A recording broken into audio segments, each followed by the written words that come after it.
आज हम लोग संस्कृत व्याकरण में लकार पढ़ेंगे, है ना। लकार, लकार माने होता है काल यानी समय। हम लकार को काल के रूप में पढ़ेंगे। लकार का नाम लकारे क्यों रखा है पता है? क्योंकि कुल मिला के लकार 10 है और 10 का नाम जो है ना ल से ही शुरू है, अगला अक्षर ल है, इसीलिए इसका नाम भी रख दिया गया लकार। ल का, है ना। देख लो 10 लकार का नाम ल से है। लट, लट, लिट, विधि लीड में पीछे में आया ल, मगर आया लोट, है ना। लिट, लूट, लेट, लिट, लीड, यानी 10 लकार का नाम ल से, इसलिए इसका नाम रख दिया गया लकार। अब चलिए अब आगे शुरुआत से हम लोग समझते हैं। आज हम लोग लकार पढ़ेंगे। लकार में संस्कृत व्याकरण में धातु को 10 लकारों में विभक्त किया गया है। अब बाबू यहाँ आ गई बात कि संस्कृत में धातु को 10 लकारों में विभक्त किया गया है। धातु क्या है? सोना, चांदी, लोहा, तांबा? नहीं। संस्कृत व्याकरण में धातु बोला गया क्रिया के मूल रूप को, क्रिया के मूल रूप को धातु कहा गया है। आज जब धातु में लकार जोड़ देंगे ना, धातु में जब लकार जोड़ देंगे तो जिस लकार का रहेगा उस लकार में उच्चारण होगा। जैसे उदाहरण के रूप में जाना, जाना क्या है? धातु है। मगर जब हम वर्तमान काल में यूज करते हैं तो जाते, जाता, जाती लिखते हैं। जाता हूँ, जाती हूँ, जाते हो, यानी जाना में ही जोड़ जोड़ के अलग अलग रूप में हम बदल दिए। मगर मेन क्या है? जाना, है ना। उसी तरह से संस्कृत में जो मूल क्रिया होगा ना वो धातु है। और जब धातु में हम लकार को जोड़ेंगे, क्या जोड़ेंगे? लकार को जोड़ेंगे तो उस काल का रूप धारण कर लेगा। जैसे जाना से जाता हूं, जाना में ही ने तद जोड़े तो जाता बना। वैसे ही जाना के संस्कृत में गच्छ बोला जाता है। तो गच्छ में जब लकार जोड़ेंगे ने तो कभी बन जाएगा गच्छती, गच्छता, गच्छन्ती, है ना, गच्छसी। अभी तो सिर्फ हम लोग लकार के नाम जाने हैं। इन लकार में जो जोड़ने वाला जितना सारा एक वचन, द्विवचन, बहुवचन में जो रूप आएगा उसको आगे हम लोग पढ़ेंगे। अभी नाम को जान लेते हैं। तो धातु जान गए ना, क्रिया का मूल रूप धातु का है। जैसे गच्छ का धातु रूप गम, गम, है ना। ददाती मने देना होता है ना, तो द उसमें द आता है जो मूल धातु के रूप में कहलाता है। बदती, बदती मने राम बदती, राम बोलता है। ता है, ती है के लिए ती लगा। ती क्या है? लकार है। पद में ती आके जुड़ गया, है ना। तो लट लकार का, लट लकार का एक वचन का वो रूप बन गया। मगर मूल क्या है? बद है। मूल क्या है? बद है। तो क्या है? आपका धातु है। तो सीधे जानिए क्रिया का मूल रूप को हम धातु कहते हैं, है ना। और क्रिया के अनुसार जो लकार जोड़ेंगे ना तो उससे रूप बदलेगा। तो वही हम लोग पढ़ने जा रहे हैं लकार की किस तरह से रूप बदल बदल के हम लोग संस्कृत में अनुवाद करना सीखेंगे। इससे हम लोग अनुवाद करना सीखेंगे। राम खाता है, अब खाना के खाद जो है जो मूल धातु, अब राम खाता है तो राम है। और खाद में क्या जोड़ेंगे कि खाता है का बोध होगा तो ती जोड़ेंगे। तो ती कहाँ से आएगा? लट लकार का एक वचन में, प्रथम पुरुष के एक वचन में ती जोड़ने से, है ना, खादती यानी राम खाता है अनुवाद में। इसे हम अनुवाद बनाना सीखेंगे। तो आप समझ गए कि धातु क्या है, क्रिया का मूल रूप। संस्कृत व्याकरण में धातु को 10 लकारों में विभक्त किया गया। जानते हो कुल लकारों की संख्या 10। कुल लकार कितने हैं? 10 है। आगे, प्रत्येक लकार काल या कथन विधि का बोध करता है। बताएं, लकार किसका बोध करता है? काल या काल विधि का बोध करता है। काल या कथन विधि का बोध करता है। कथन विधि मतलब, कथन मैंने कहना। राम खाता है, पूछेगा राम क्या करता है, तो राम खाता है। अब भाई कोई व्यक्ति बता ही रहा है ना, ये कथन के रूप में कहा जा रहा है ना। लकार 10 है जो निम्न है। पहला नंबर में लट लकार। लट लकार के माने होता है वर्तमान काल। दूसरा है लड़ लकार। लड़ लकार के माने होता है भूतकाल। क्या होता है? भूतकाल। लिरिट लकार माने भविष्यत काल। लिरिट लकार माने भविष्यत काल। विधि लीड लकार। विधि लीड लकार माने होता है विधि या चाहिए के अर्थ में प्रयोग होता है। हाँ, बहुत सारा अनुवाद जो चाहिए वाला है। मुझे खाना चाहिए, मुझे जाना चाहिए, मुझे पढ़ना चाहिए, हमें बड़ों का आदर करना चाहिए। तो जिसमें चाहिए चाहिए चाहिए लगा हुआ है, जब हम संस्कृत में अनुवाद करेंगे तो उसमें विधि लीड लकार का ही सूत्र जोड़ के अनुवाद करेंगे। ठीक है, इसीलिए यहाँ लिखा गया है विधि लीड लकार विधि या चाहिए के अर्थ में प्रयोग होता है। पांचवा है लोट लकार। लोट लकार बहुत इंपोर्टेंट लकार है, बहुत महत्वपूर्ण है। लोट लकार आज्ञा या आदेश के अर्थ में प्रयोग होता है। हाँ, लोट लकार का प्रयोग हम लोग कहाँ करेंगे?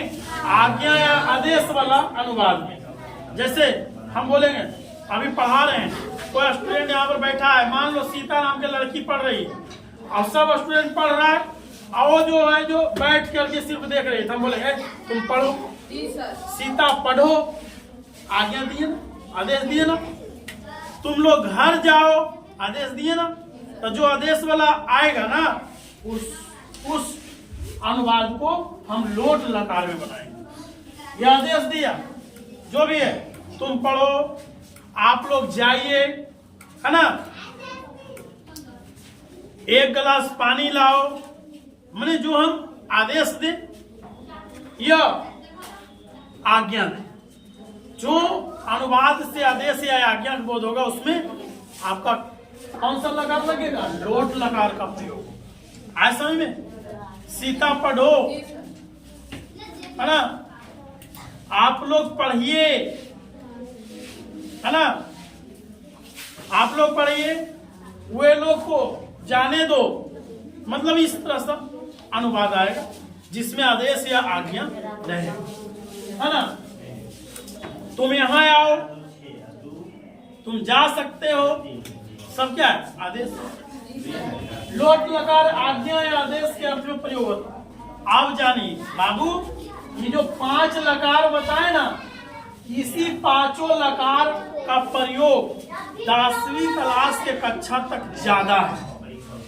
यानी इन 5 लकार को हम लोग प्रयोग करना सीख जाएंगे तो 10वीं क्लास तक का जो संस्कृत है उसको हम लोग अच्छा तरीके से पढ़ना सीख जाएंगे। लोट लकार का प्रयोग, लोट लकार का प्रयोग कहाँ कहाँ होता है इसका नोट में देखिए। आदर्श में, आमंत्रण में, आशीर्वाद देने में भी, है ना, प्रश्न करने में भी, निमंत्रण में, उपदेश, निषेध में मनाही, मनाही भी, धूम्रपान करना मना है ना, धूम्रपान निषेध है।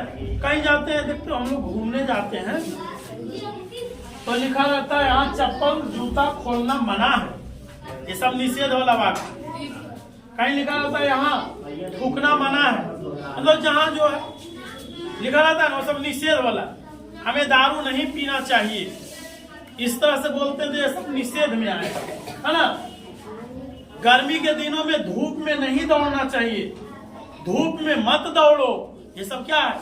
निषेध वाला वाक्य है, उसमें भी प्रयोग होता है आपका लोट लकारी। निषेध और आकांक्षा व्यक्त करने के लिए होता है। आकांक्षा मतलब कुछ इच्छा है, उसको व्यक्त करने के लिए भी हम लोट लकार का ही प्रयोग करते हैं। ये 5 लकार जो है प्रमुख है। अभी आप लोग 6ठी से 8वीं वर्ग में हो, 5 लकार को बढ़िया से जानेंगे और इसका जो रूप है एक वचन, द्विवचन, बहुवचन, तीनों वचन में, तीनों पुरुष में, प्रथम पुरुष, मध्यम पुरुष, उत्तम पुरुष में जो है उसका प्रयोग भरपूर तरीके से इसका हम करेंगे। इस पर आधारित ट्रांसलेशन यानी संस्कृत में अनुवाद करना सीखें। एक लकार में पता है 9 प्रकार का अनुवाद, 9 प्रकार का अनुवाद सीखेंगे। एगो तो 9 बचे 45 प्रकार का, और उसमें जोड़ लो एक वचन, द्विवचन, बहुवचन के हिसाब से लिंग के आधार पर, स्त्रीलिंग, पुल्लिंग, नपुंसक लिंग के आधार पर देखेंगे तो और उससे दुगना हो सकता है। यानी इतना लकार में 90 या उससे भी ज्यादा प्रकार का अनुवाद हम लोग इसमें सीखेंगे। अब 10 लकार में बाकी 5 शेष, तो 5 शेष का नाम यहाँ दे दिए हैं। इसको थोड़ा थोड़ा जान लेना है, मगर इसका प्रयोग वेदों में होता है, यज्ञ करने में होता है, वेद पढ़ने में होता है। तो हम लोग अभी नीचे क्लास में हैं, इस पर लोग इंटर में या बीएससी में जा करके इन सबको विस्तार से पढ़ करके जो संस्कृत स्पेशल संस्कृत विषय लेते हैं जो लोग, वो लोग इसका अध्ययन करते हैं। हम लोग 10वीं क्लास तक मात्र पांचही लकार को पढ़ेंगे और पांचही लकार के रूप पर अनुवाद सीखेंगे। यहाँ देखो लिखे भी हैं, उपरयुक्त 5 लकारें 10वीं वर्ग तक पढ़ने के लिए उपयुक्त। शेष नीचे लिखे 5 लकारों का प्रयोग यज्ञ करने वेद विधान में प्रयोग होता है। देखो ये शेष जो 5 लकार है सिर्फ नाम जानना है, हम लोग 10वीं तक सिर्फ इसी को पढ़ेंगे। लिट लकार परोक्ष भूत का, लुट लकार आसन या अनदतन भविष्य, लेट लकार आशीर्वाद के अर्थ में होता है, इसका प्रयोग सिर्फ वेद में पाया जाता है। देखो है ना, लिखा है ना। और लिरीड़ लकार हेतु हेतु मद भूत, ये सब भी वेद के लिए आता है। लुड़ लकार साधारण भूतकाल, ये सब का प्रयोग हम लोग पढ़ेंगे ऊंचे वर्गों में, है ना। अब आप लोग को हम 10 लकार का नाम लिखवा दिए, 10 लकार के बारे में बता दिए। हम लोग 5 लकार को पढ़ेंगे। अब इसे हम मिटाएंगे, इसके बाद इसका रूप देंगे। एक वचन, द्विवचन और बहुवचन, तीनों वचन में 5 का रूप देंगे और फिर उस रूप पर हम क्या करेंगे, धातु को जोड़ करके अनुवाद करना सीखेंगे। बस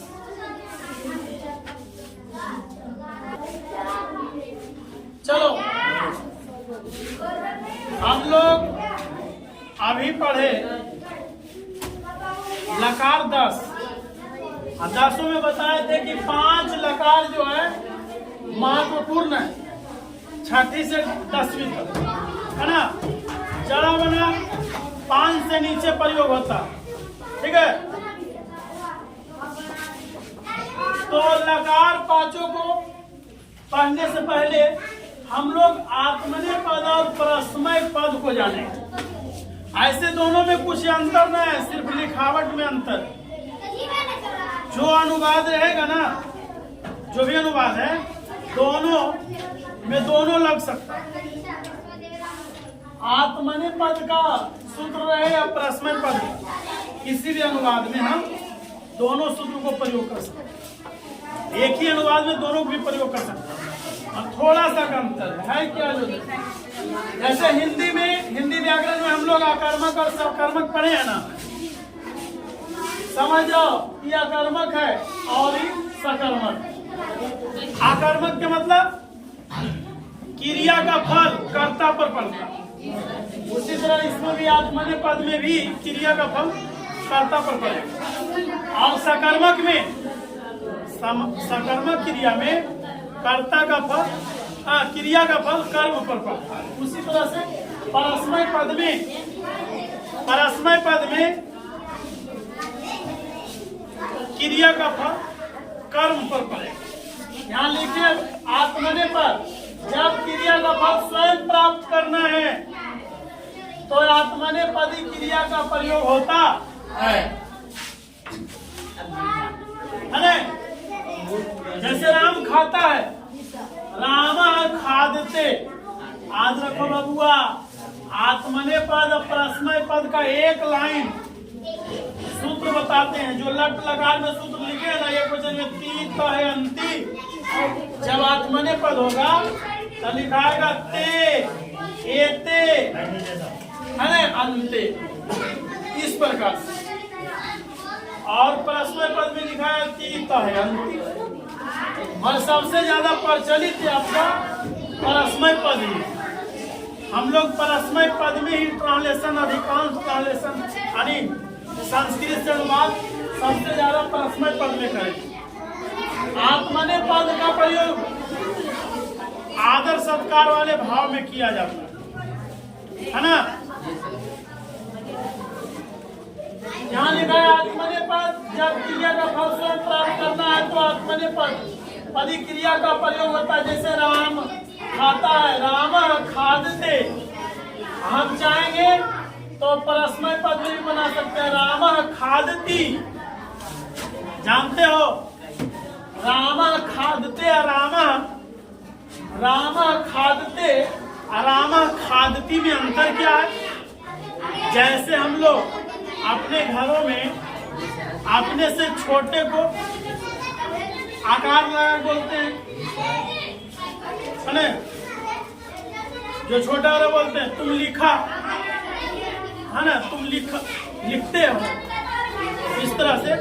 या वह लिखता है, वह लिखता है, आकार लगा दिए छोटे। हमारे अपने से अगर बड़े हैं थोड़ा आदर से बोलते हैं, वे लिखते हैं। अपना पिताजी बारे में क्या हम लोग बोलते हैं? मेरे पिताजी एक किसान हैं, मेरे पिताजी काम करते हैं, ते लगाते हैं आदर के लिए ना। तो उसी तरह से वैसा आदर का भाव दर्शाने के लिए आत्मने पद में आता है। परस्मय पद में जो जैसा हो वैसा जवाब डायरेक्ट कर।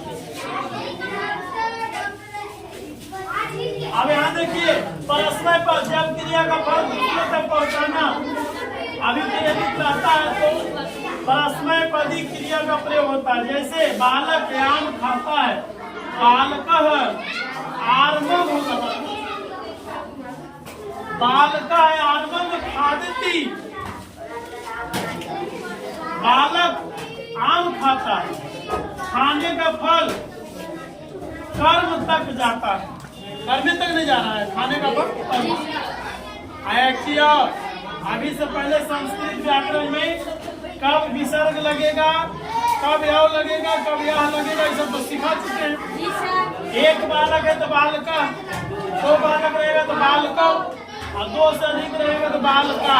ये पुल्लिंग, स्त्रीलिंग में सिखा है कि अगर यहाँ बालिका रहता तो एक वचन में बालिका, बहुवचन में बालिके और बहुवचन में बालिका है ना। सिखाए ना, वो सब सिखा चुके हैं।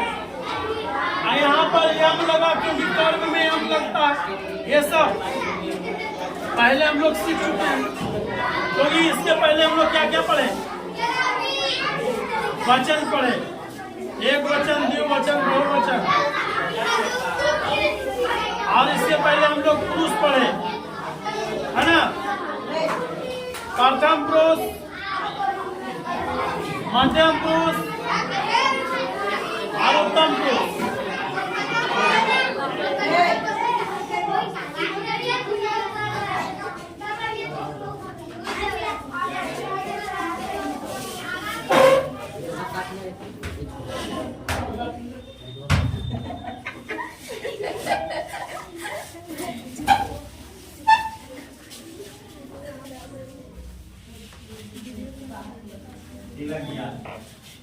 चलो आगे देखो, यहाँ लिखे हैं इन दोनों में केवल स्वरूप का अंतर है, इसलिए हम लोग पांचों लकारों को परस्मय पद में पढ़ेंगे।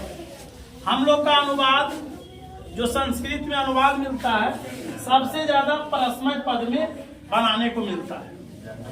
मैट्रिक का परीक्षा में भी बहुत सारा ट्रांसलेशन जो आता है देखते हैं तो सब परस्मय पद में बना होता है। ये जो आत्मने पद है इसका प्रयोग बहुत कम है, बहुत कम। और सबसे ज्यादा प्रयोग परस्मय पद का ही होता है। इसलिए हम लोग परस्मय पद का ही पांचों लकार पहले पढ़ेंगे। समझ में आया? परस्मय पद का पांचों लकार, 3 लकार लिख दिए, 2 लकार और लिख देंगे। अब परस्मय पद का पांचों लकार, अब पांचों लकार पर अनुवाद सीखेंगे। जब पांचों लकार पर परस्मय पद का अनुवाद सीख जाएंगे तब हम लोग इसके बाद थोड़ा सा आत्मनेय पद का भी अनुवाद सीख लेंगे और इसका भी पांचों लकार में सूत्र दे देंगे। जैसे यहाँ पर परस्मय पद में प्रथम उसमें दे रखा है ती तय अंति, तो आत्मनेय पद जाएगा तो ते एते अंते होगा, है ना। जैसे पठ, पठ एक शब्द है ना। पठ में हम लगाएंगे ती, ये लगेगा आपको परस्मय पद में, और जब आत्मनेय पद में लिखना होगा तो हो जाएगा पठते। समझ में आया? यदि परस्मय पद में ता लगाएंगे द्विगु व्यक्ति रहने पर तो होगा पठतः, तो अगर आत्मनेय पद में लिखना होगा तो होगा पठेते। समझ में आया? अगर आपको बहुवचन में लिखना है अंति, इस प्रकार से पठंती, है ना, पठंती, तो आत्मनेय पद में बहुवचन में होगा पठंते, अनिस भाव में लिखाएगा। तो यहाँ जो लिखे ना, इन दोनों में केवल स्वरूप का अंतर है, बस रूप अलग अलग है मगर अर्थ वही होगा, अर्थ सेम होगा, है ना, एक ही जैसा अर्थ होगा। पठती, पठ, पठती एक वचन है और आपका पढ़ते भी एक वचन है। अच्छा, ये एक वचन है, ये द्विवचन में है ना।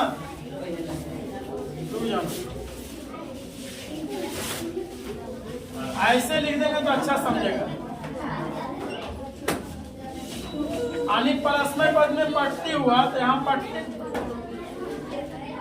और द्विवचन में पठता होगा तो ये हो जाएगा आपका पठता के पठेते हो जाएगा। यहाँ पठंती तो पठन, अब सही है ना। ये परस्मय पद है, आत्मनेय पद है।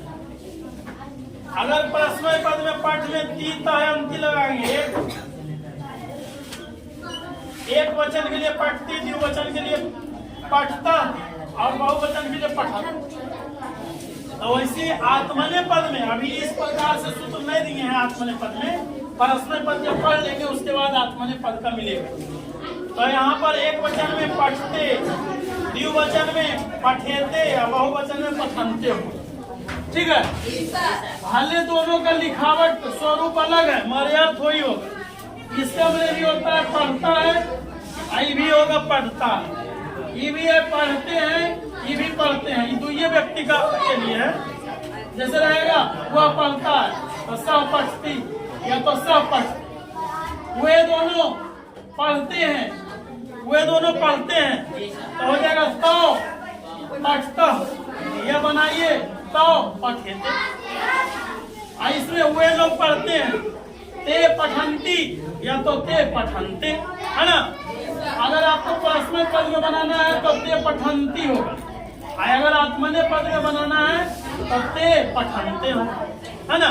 यानी स्वरूप सिर्फ अलग है, अर्थ एक ही है। इसलिए हम लोग परस्मय पद में ही विस्तार से पढ़ेंगे और जहाँ जहाँ आदर के रूप में लगेगा उसके लिए आत्मनेय पद इसको पढ़ने के बाद पढ़ा देना।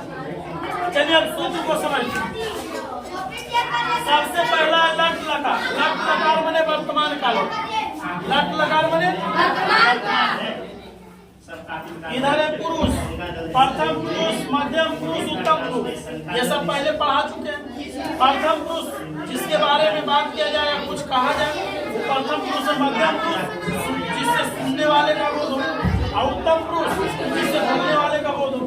तो प्रथम पुरुष में एक वचन में ती, द्विवचन में ता, बहुवचन में अंति होता है। और किस तरह से जुड़ता है क्रिया धातु में, जो यहाँ पर थोड़ा सा समझाएंगे। पठ में जोड़ना है तो पठती, है ना। पठतः पठन्ति। इसी प्रकार से सब कुछ बोलेंगे। आगे अनुवाद में सीखेंगे। मध्यम पुरुष में सी थ थ है ना, सी थ थ। अगर सी का प्रयोग करना तो जैसे तुम पढ़ते हो, तुम पठ सी, है ना, तुम पढ़ते हो, तुम पठती, तुम दोनों पढ़ते हो, जुबान पठथ, तुम लोग पढ़ते हो, युवम पठथ। यहाँ आमी है, जैसे मैं पढ़ता हूँ, अहम, पठ में जोड़ेंगे आमी, पठामी, है ना, हम दोनों पढ़ते हैं, आवाम, पठ में जोड़ेंगे आवा, पठावह। उसी प्रकार से हम लोग पढ़ते हैं, वयम पठामह, पठ में जोड़ेंगे आमह, हो जाएगा पठामह। इस एक तरह से पढ़ता है जो क्रिया के यानी मूल धातु के पीछे से जुड़ता है, और जो पीछे जुड़ता है उसको पढ़ते कहा जाता है। लड़ लकार में सामान्य भूत का, इसका प्रथम पुरुष में होता है ता, ताम, अन, और मध्यम पुरुष में अह, तम, त, और उत्तम पुरुष में होता है आम, आव, आम। समझाया? और उत्तम पुरुष में आम, आव, आम होता है। मगर इसमें एक विशेषता है, जब इस प्रत्यय को किसी मूल धातु में जब जोड़ोगे ना, क्रिया वाला धातु में, तो सबसे पहले उस मूल क्रिया के आगे या लगाना और उसके बाद इस प्रत्यय को पीछे से जोड़ना। जैसे विचार है, पठ में जोड़ना है, पठ में जोड़ना है आपका प्रथम पुरुष के एक वचन को, तो पहले पठ है ना, तो सबसे पहले इसके आगे आ लगा दें और उसके बाद इसको जोड़ेंगे। तो यानी पूरा भूतकाल में जितना ये सब प्रत्यय है, सबको पीछे से जोड़ने से पहले आगे भी आ लगेगा। आ पठत, इसको जोड़ना है तो आ पठताम, इस तरह से आम जोड़ना, आ पठन। यानी सामान्य भूतकाल में कोई भी मूल धातु है, अगर आपको लड़ लकार में लिखना है तो उसके आगे या लगाना होगा, उसके बाद इस प्रत्यय को जोड़ना। सिर्फ ऐसा सामान्य भूतकाल में ही होगा और अन्य में नहीं। आगे वही चीज को यहाँ लिखे हैं, लड़ लकार वाला सूत्र क्रिया के आगे या लगाकर पीछे से लकार लगाएंगे। जैसे पाठ में अपठत, यहाँ आगे लगा दिए, पीछे तो अपठत। हम लिलित लकार को जानेंगे, भविष्य काल। लिलित लकार बने क्या होता है? भविष्य काल होता है। लिलित लकार बने भविष्य काल। लिलित लकार के एक वचन में सयति, द्विवचन में सयत, बहुवचन में सयंती, और मध्यम पुरुष में सयासी, और द्विवचन में मध्यम पुरुष का एक वचन में सयासी, द्विवचन में सयथ, और बहुवचन में सयत, और उत्तम पुरुष के एक वचन में श्यामी, द्विवचन में श्याम, बहुवचन में श्यामा, है ना।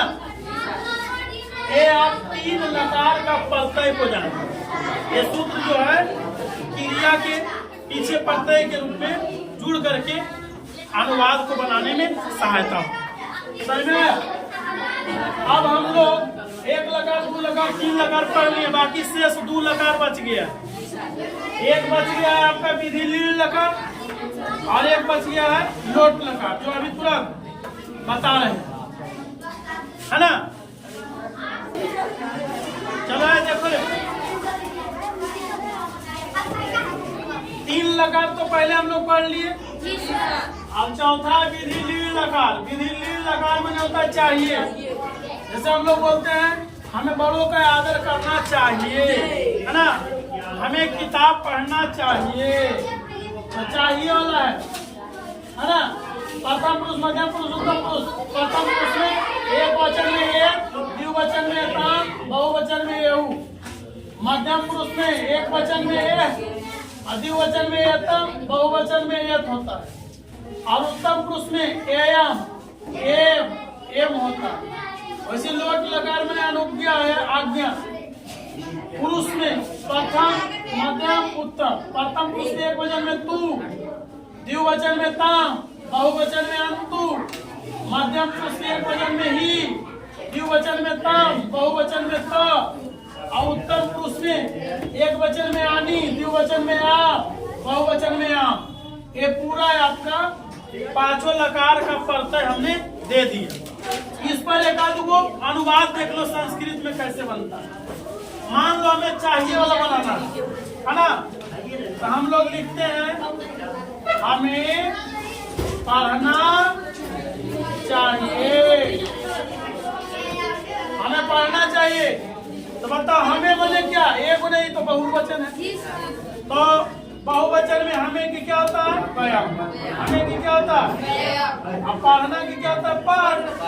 अब बताओ हमें बहुवचन ना है, तो बहुवचन में अब बताओ चाहिए वाला है तो ये अनुवाद लगेगा।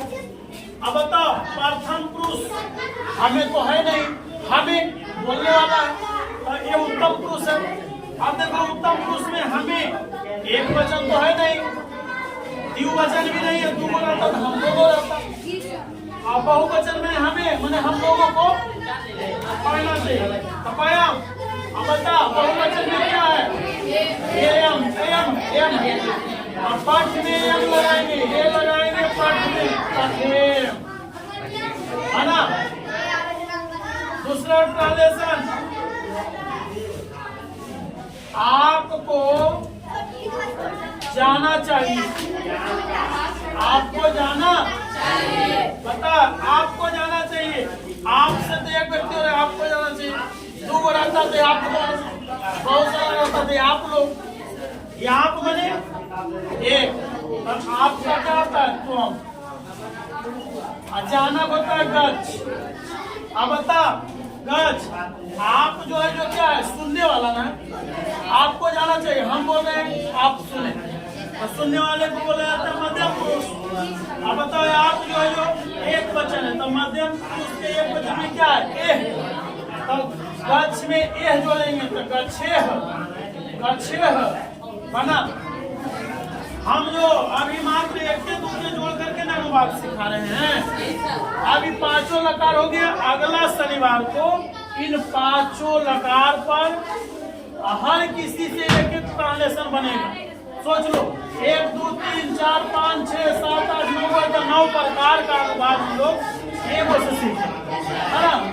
इसी प्रकार से एक आध ट्रांसलेशन इसमें देख लेते हैं। लोट लकार से बोलेंगे सीता पढ़ो, सीता पढ़ो, सीता पढ़ो, है ना। एक अनुवाद है सीता पढ़ो।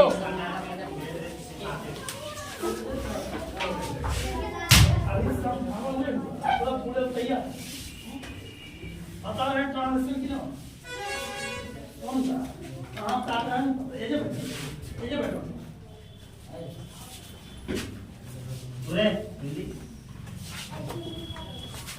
है ना। लोट लकार पर आधारित है सीता पढ़ो। बताओ सीता पढ़ो में आज्ञा दिया जा रहा है, सीता पढ़ो। अब जानिए लड़की का नाम है, लड़का के नाम में राम है तो रामा होता है, लड़की के नाम में किसी प्रकार का कुछ भी लगाना नहीं है। सीता है तो सीता के सीता हो जाएगा। अब बता पढ़ना के पाठ होता है, पढ़ना के क्या होता है, पाठ। अब बता सीता के बारे में तो बोला जा रहा है, सीता के बारे में बोला जा रहा है। अब बता सीता के बारे में बोला जा रहा है तो प्रथम पुरुष ना है। अब सीता मात्र एक लड़की है तो एक वचन हो जाएगी। तो ये देखो प्रथम पुरुष के एक वचन में क्या है, प्रत्यय तू। तो बताओ पठ में क्या जोड़ेंगे, तो क्या हो जाएगा, पठू। सीता पढ़ो का अनुवाद सीता पढ़तू। बता अभी एक के दो के जोड़ के बताए तो हम लोग इतना अनुवाद सीख रहे हैं। सोच लो पांचों लकार का प्रयोग करेंगे अब अनुवाद में तो हम लोग 90 से ज्यादा प्रकार का अनुवाद सीख जाएंगे, है ना। तो हम लोग बेसिक से संस्कृत को पढ़ रहे हैं, इसी प्रकार से धीरे धीरे अनुवाद अभी लकार में पढ़ाए हैं, अभी लकार पर पूरा अनुवाद सिखा लेंगे। इसके बाद इसके आगे पता है फिर हम लोग विभक्ति पढ़ेंगे। विभक्ति में विभक्ति 8 है ना, प्रमुख रूप से 7 और 7 का 3 वेद में 27 21 उसमें 21 प्रकार का हम लोग अनुवाद सीखे और वो सीख गए तो संस्कृत आसान हो गई। समझ में आया? हम लोग बारी बारी से यहाँ तक पहुंचे हैं। आए अगला शनिवार को कि पांचों लकार पर हर एक प्रत्यय से एक दो उदाहरण दे दे करके हम अनुवाद सिखाएंगे और आशा करते हैं कि अगले बार आप इस पर पूर्ण तरीके से अनुवाद सीखें। ठीक है, चलो इसी के साथ आज का ये क्लास संपन्न हुआ। आप लोग ही संस्कृत में अनुवाद बना के लाना है। आज पढ़ा करके होली का छुट्टी। अब आप लोग का पढ़ाई होगा शुरू कब? 27/3/2024 से 27 तारीख से क्लास शुरू हो जाएगा। आज सबको हैप्पी होली।